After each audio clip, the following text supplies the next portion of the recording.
Halo Genius, di video kali ini kita akan latihan soal pengetahuan kuantitatif UTBK 2025.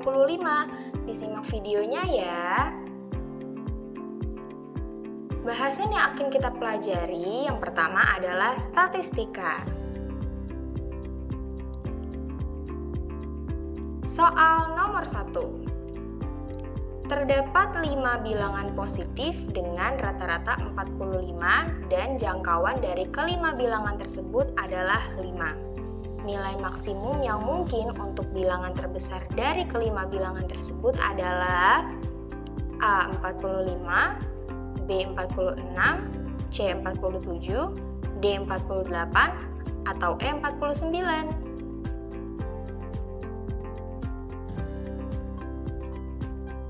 Pembahasannya, terdapat 5 bilangan positif. Nah, ini kita misalkan bilangannya adalah A, B, C, D, E. Di mana A, B, C, D, E ini berurutan dari yang terkecil hingga yang terbesar. Berarti nilai terkecilnya adalah A dan nilai terbesarnya adalah E. Jangkauan dari kelima bilangan tersebut adalah 5. Nah, jangkauan adalah nilai terbesar dikurangi nilai terkecil. Berarti 5 sama dengan nilai terbesarnya E dan nilai terkecilnya A. E dikurang A, atau bisa juga kita tulis E sama dengan 5 ditambah A. Selanjutnya, 5 bilangan positif tersebut rata-ratanya 45. Rata-rata itu kan adalah jumlah data dibagi banyak data. Nah, jumlah datanya berarti A ditambah B ditambah C ditambah D ditambah E. Kelima bilangan ini dijumlah dibagi banyaknya data. Datanya ada 1, 2, 3, 4, 5. Nah, itu hasilnya adalah 45. Nah, maka bisa kita tuliskan A ditambah B ditambah C ditambah D ditambah E itu adalah 45 dikali 5. Maka A ditambah B ditambah C ditambah D ditambah E itu adalah 45 dikali 5, 225. Nah, karena tadi kita dapat nilai E-nya adalah 5 ditambah A, ya, dan di sini kita mau mencari nilai maksimum untuk bilangan terbesar. Berarti nilai maksimum untuk si E. Nah, kalau kita ingin mencari nilai maksimum untuk si E, berarti 4 bilangan yang lainnya itu harus yang terkecil. Ya, karena di sini nilai terkecilnya adalah A, maka 4 bilangan lainnya itu adalah A. Ya, jadi A-nya itu A, B-nya A, C-nya A, D-nya A. Agar nilai E-nya ini adalah nilai maksimum. Maka bisa kita tulis ini A ditambah A ditambah A ditambah A, dan E-nya adalah 5 ditambah A.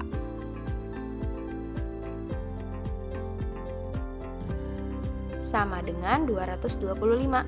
Nah, ini kita jumlahkan menjadi 5A ditambah 5 sama dengan 225. Berarti 5A sama dengan 225 dikurang 5. Jadi 5A-nya sama dengan 220 dan A-nya adalah 220 dibagi 5 sama dengan 44. Sekarang kita cari nilai E-nya. E-nya adalah 5 ditambah A. Nah, kita substitusi nilai A-nya dengan 44. Jadi E-nya adalah 5 ditambah 44 sama dengan 49. Jadi nilai maksimum untuk bilangan terbesar adalah 49. Jawabannya yang E. Selanjutnya, soal nomor 2. 10 wanita memiliki rata-rata tinggi badan 155 cm. Jika 3 orang wanita dikeluarkan dari kelompok tersebut, rata-rata tinggi badannya menjadi 156,5 cm. Rata-rata tinggi badan ketiga wanita tersebut adalah A. 150 cm, B. 150,5 cm, C. 151 cm, D. 151,5 cm, atau E. 152 cm.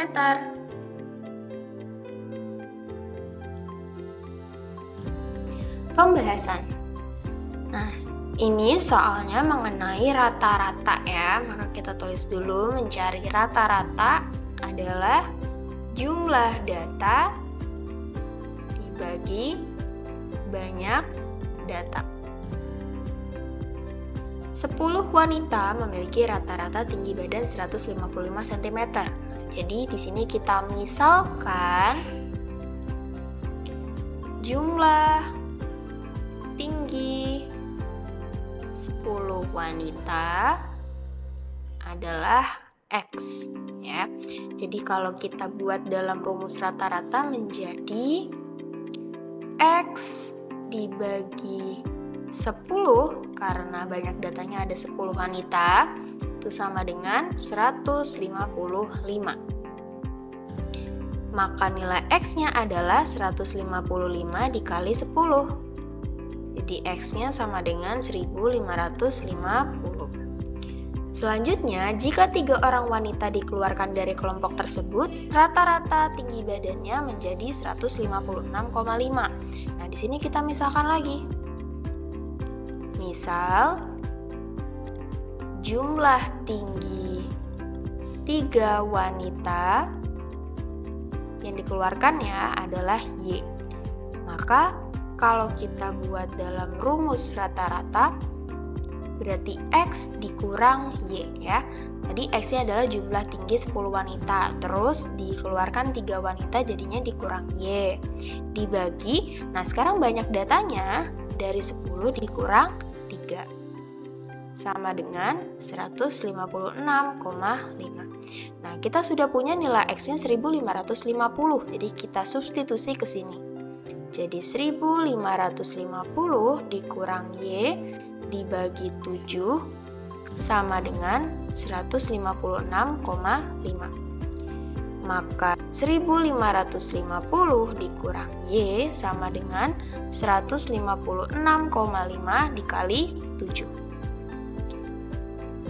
1550 dikurang Y sama dengan 1095,5. Nah, di sini kita bisa mencari nilai Y ya. Jadi nilai Y-nya adalah 1550 dikurangi 1095,5. Jadi nilai Y-nya adalah 454,5.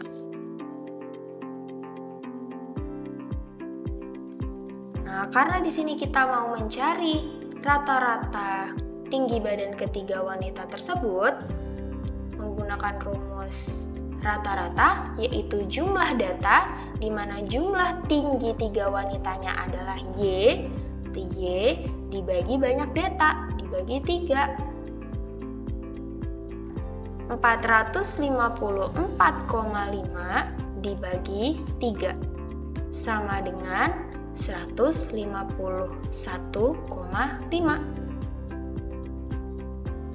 Jadi jawabannya yang D.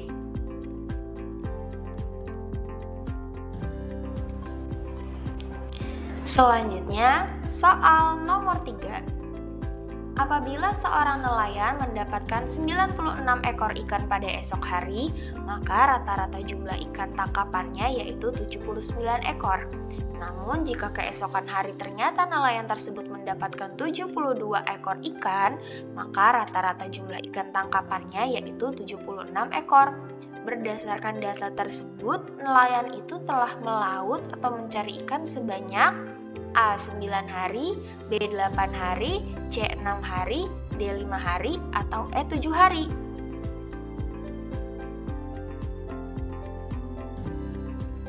Oke, lanjut ke pembahasan. Nah, soal ini mengenai rata-rata. Yaitu mencari rata-rata adalah jumlah data dibagi banyak data. Apabila seorang nelayan mendapatkan 96 ekor ikan pada esok hari, maka rata-rata jumlah ikan tangkapannya yaitu 79 ekor. Nah, berarti kita akan buat permisalannya. Itu misal X adalah jumlah tangkapan selama N hari.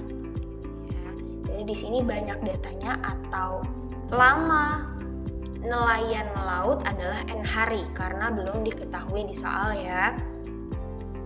Berarti kalau kita masukkan ke rumus rata-rata, X ditambah 96 ya, karena mendapatkan 96 ekor ikan pada esok hari. Berarti jumlah tangkapan sampai di hari ini ditambah jumlah tangkapan di esok hari per N ditambah 1, karena tadi sampai di hari ini itu belum diketahui berapa lama nelayan yang melaut, atau kita tadi tulis N hari ditambah 1 karena ditambah esok hari sama dengan 79.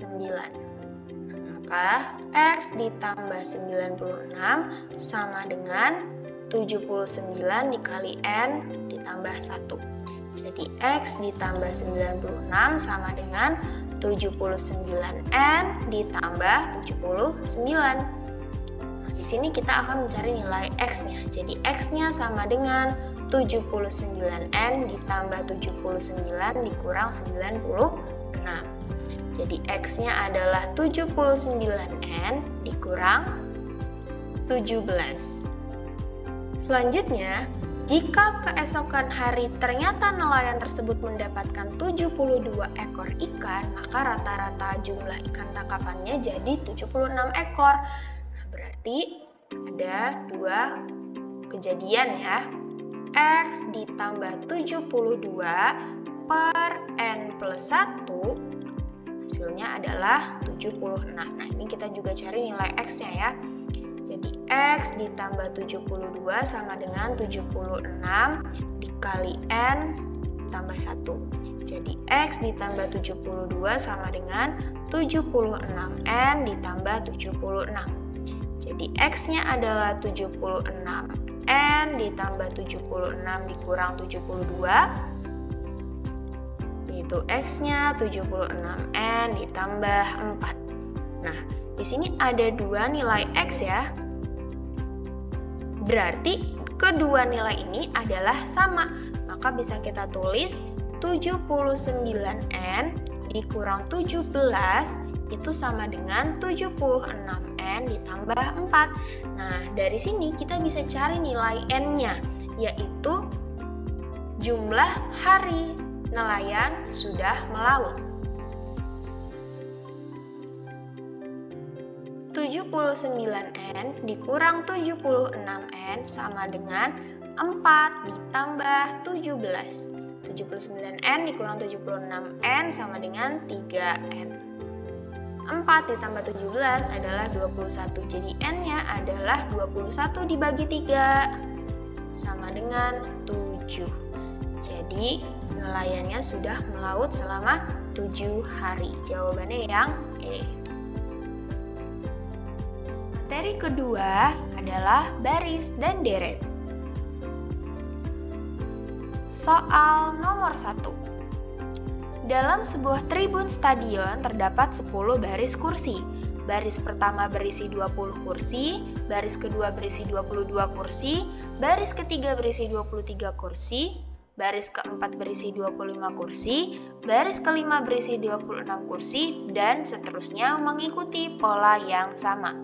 Berdasarkan informasi tersebut, banyaknya jumlah kursi pada 3 baris terakhir adalah A. 53, B. 64, C. 75, D. 86, atau E97. Pembahasan. Pada soal diketahui terdapat 10 baris kursi. Yang baris pertamanya ada 20, baris keduanya ada 22, baris ketiga 23, baris keempat 25, dan baris kelima 26.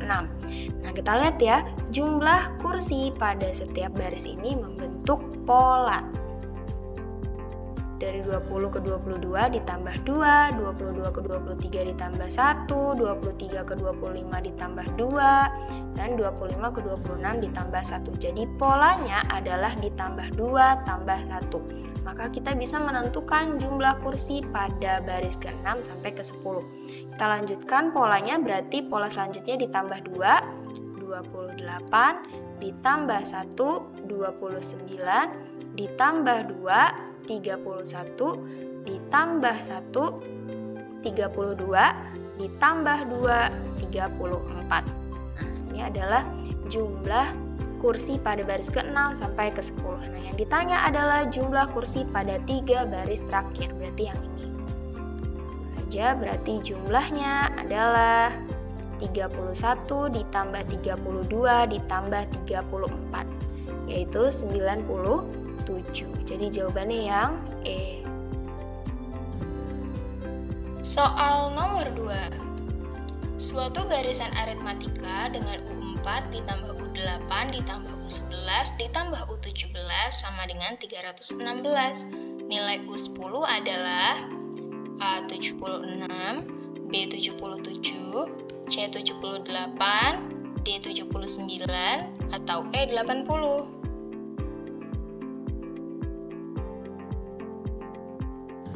Oke, pembahasannya di sini diketahui U4 ditambah U8 ditambah U11 ditambah U17 sama dengan 316. Nah, U di sini artinya suku. U4 berarti suku ke-4, U8 berarti suku ke-8, U11 berarti suku ke-11, dan U17 berarti suku ke-17. Di sini barisannya adalah barisan aritmatika. Rumus untuk menentukan suku ke n pada barisan aritmatika atau menentukan UN adalah A ditambah N dikurang 1 kali B, di mana A-nya ini adalah suku pertama dan B-nya ini adalah beda. Ini rumusnya. Selanjutnya kita akan menuliskan U4, U8, U11, dan U17 ke dalam rumus UN. U4 berarti A ditambah 4 kurang 1, 3B. U8 berarti A ditambah 8 kurang 1, 7B. U11 berarti A ditambah 11 kurang 1, 10B. U17 berarti A ditambah 17 dikurang 1, 16B. Selanjutnya kita akan mensubstitusi nilai ini ke dalam persamaannya. U4 berarti A ditambah 3B ditambah U8-nya berarti A ditambah 7B ditambah U11-nya A ditambah 10B ditambah U17-nya A ditambah 16B sama dengan 316. Selanjutnya kita jumlahkan A ditambah A ditambah A ditambah A. A-nya ada 4, menjadi 4A. 3B ditambah 7B ditambah 10B ditambah 16B, yaitu 36B. Sama dengan 316.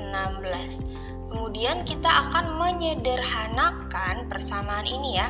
4A, 36B, dan 316 itu bisa sama-sama kita bagi 4.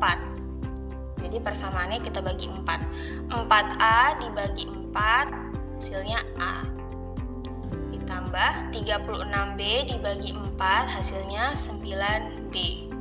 Sama dengan 316 dibagi 4, hasilnya adalah 79. Oke, di sini kita sudah dapat A ditambah 9B sama dengan 79.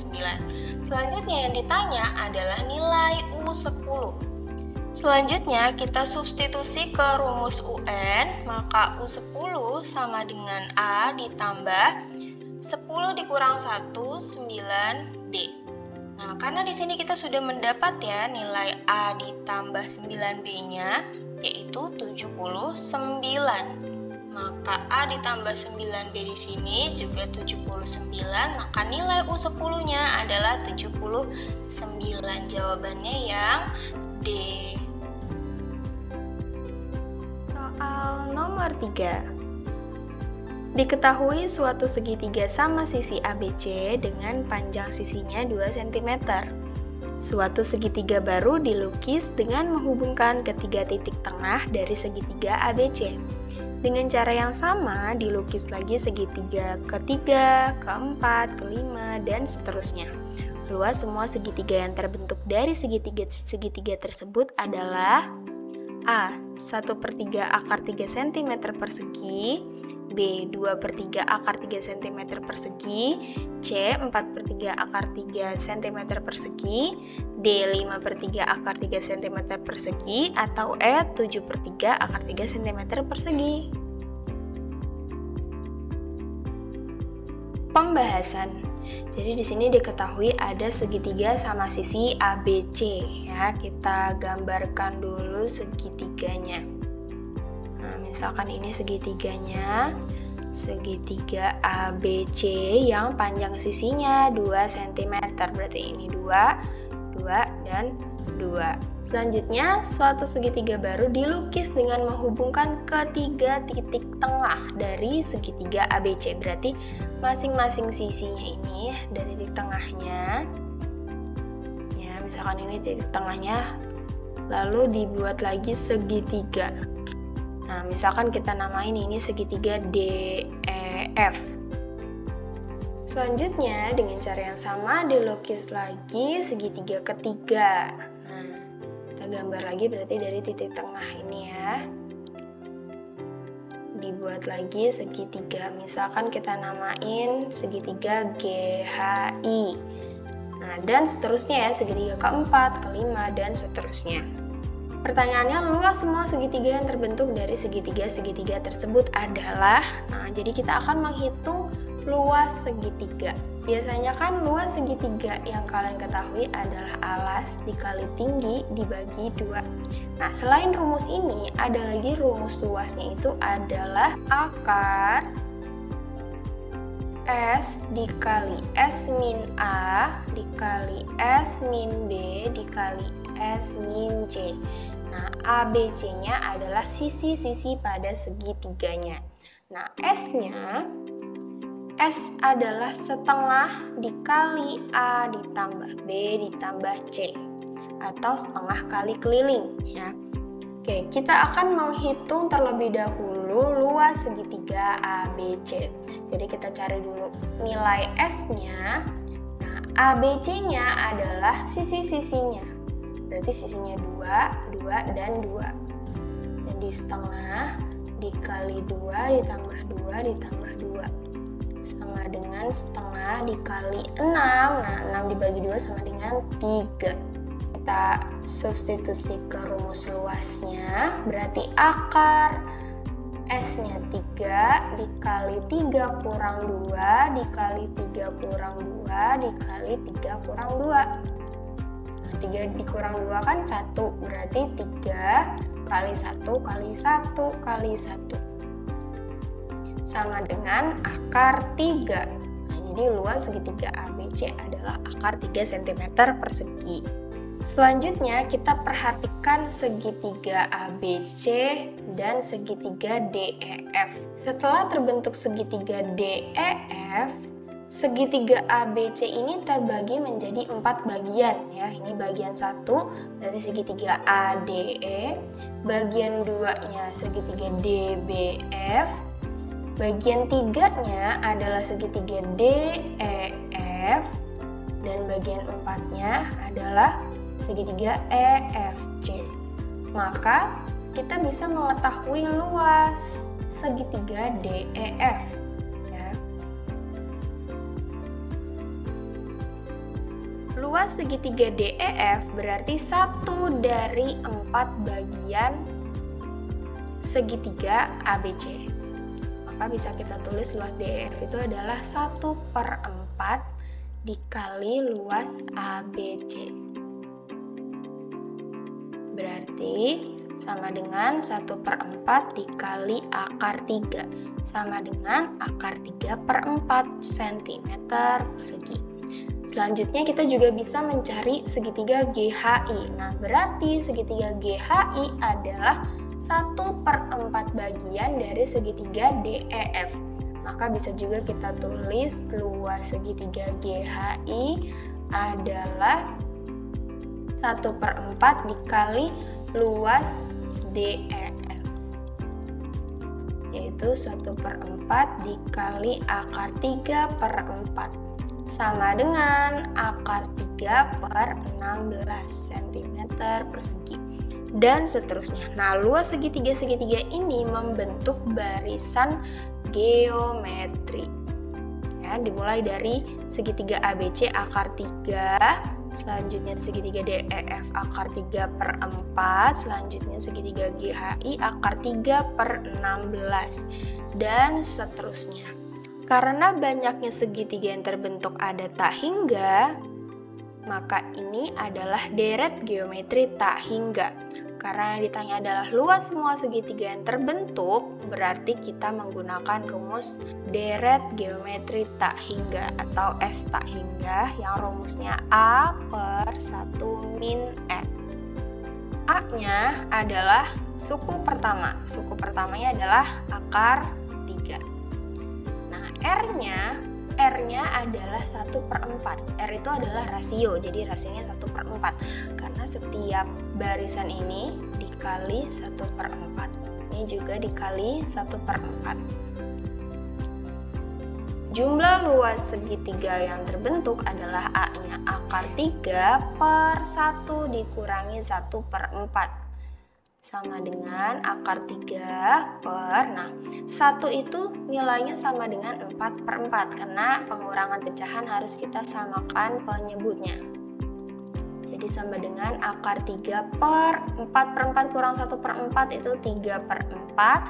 Nah, karena ini pembagian pecahan, maka kita ubah jadi kali, dan pecahan yang di bawah ini dibalik jadi 4/3. Jadi hasilnya adalah 4/3 akar 3 cm persegi. Jawabannya yang C.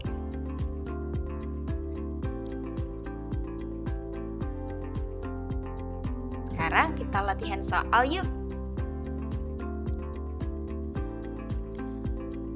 Soal nomor 1 mengenai statistika.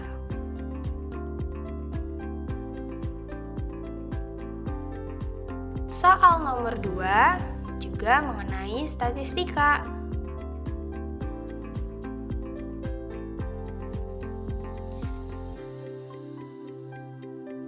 Soal nomor 3 mengenai deret geometri tak hingga. Soal nomor 4 mengenai baris aritmatika. Demikian pembelajaran kali ini, semoga teman-teman mengerti dengan penjelasan yang kakak sampaikan. Jika ada yang belum dipahami, teman-teman bisa tanyakan di kolom komentar ya. Thanks for watching.